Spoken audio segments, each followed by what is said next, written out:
Hello students, here is the summary of the chapter Combustion and Flame. Combustion का मतलब होता है process of burning, यानी किसी चीज के जलने की प्रक्रिया। और फ्लेम आप जानते हैं लपट को कहते हैं। The substances which burn in air, वो सबस्टेंसेज जो एयर में बर्न होते हैं, आर कोल्ड कंबस्टेबल, उन्हें कंबस्टेबल कहते हैं। The process of rusting can be called combustion, जो रस्टिंग की प्रोसेस होती है उसे भी कंबस्टियन कह सकते हैं। As rusting also takes place slowly in the air, क्योंकि रस्टिंग भी एयर में धीरे धीरे होती है। In presence of humidity in the atmosphere, जब एटमॉस्फेयर में ह्यूमिडिटी होती है। We can prevent a substance from catching fire. Prevent का मतलब रोकना। हम किसी भी सबस्टेंस को आग लगने से रोक सकते हैं by not allowing its temperature to reach the ignition temperature. कैसे? कि हम उसके टेम्परेचर को इग्निशन टेम्परेचर तक ना पहुंचने दें। और by cutting of the air supply, या दूसरा तरीका ये है एयर सप्लाई को ही कट ऑफ कर दें। तीसरा तरीका ये है रिमूविंग द फ्यूल, जिस चीज से वो जल रहे हैं उस चीज को, उस फ्यूल को ही हटा दें। फायर एक्सटिंग्विशर, एक्सटिंग्विशर का मतलब होता है बुझाने वाला। जो फायर को बुझाने वाले चीजें होती हैं उन्हें फायर एक्सटिंग्विशर कहते हैं। Are made up of metal, वो मेटल के बने हुए होते हैं। ये एक कंटेनर होता है और मेटल का बना हुआ होता है। And are filled with highly compressed carbon dioxide, और ये कंप्रेस की हुई कार्बन डाइऑक्साइड से भरा हुआ होता है। The function of a fire extinguisher is to cut off the supply of air, और फायर एक्सटिंग्विशर का काम ही ये होता है कि वो एयर की सप्लाई को कट ऑफ कर दे। इट इज पॉसिबल, ऐसा पॉसिबल कैसे होता है? Because carbon dioxide being heavier, क्योंकि कार्बन डाइऑक्साइड भारी होती है ऑक्सीजन की अपेक्षा। ऑक्सीजन से ही बर्निंग होती है, और जो कार्बन डाइऑक्साइड होती है वो उससे ज्यादा हैवी होती है, तो वो ऑक्सीजन की जगह आ जाती है।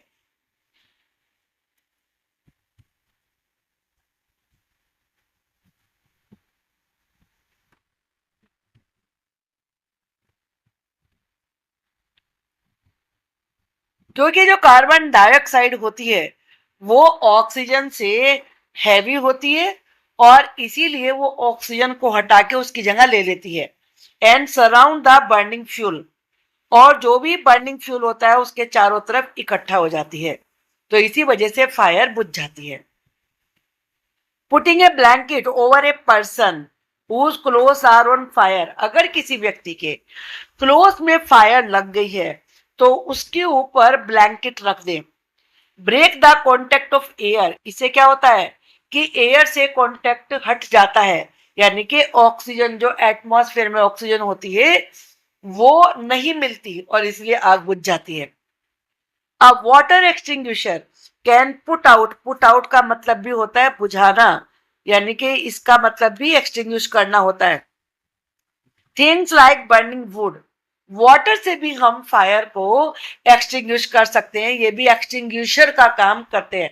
या मीनिंग समझ लीजिए, एक्सटिंग्विश का मतलब बुझाना और एक्सटिंग्विशर का मतलब बुझाने वाला।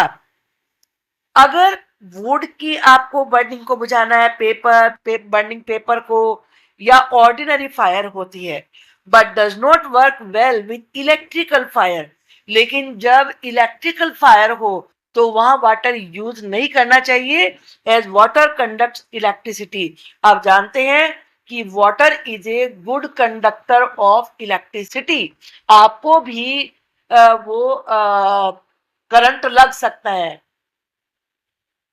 ए flame is a region, flame वो रीजन होता है where combustion of fuel takes place, जहां पर फ्यूल का जलना घटित होता है।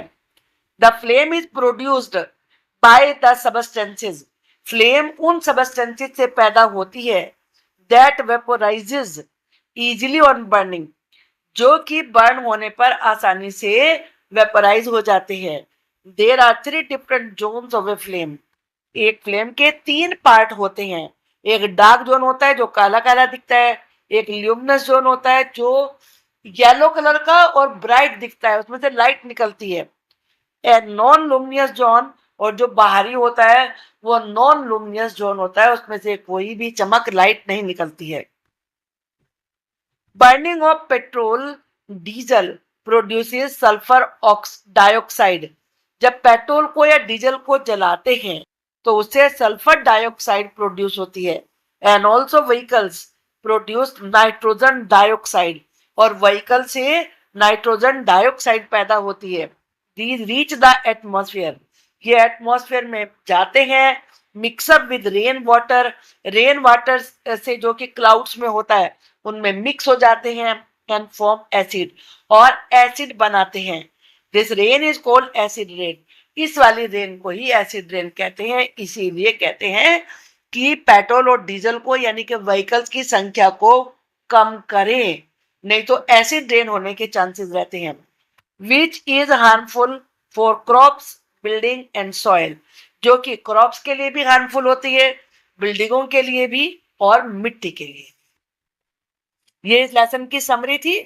मैं इसके नोट्स में आपको डिटेल में हर चीज पढ़ाऊंगी, अब वो वीडियो देखना भी ना भूलिए। Thank you.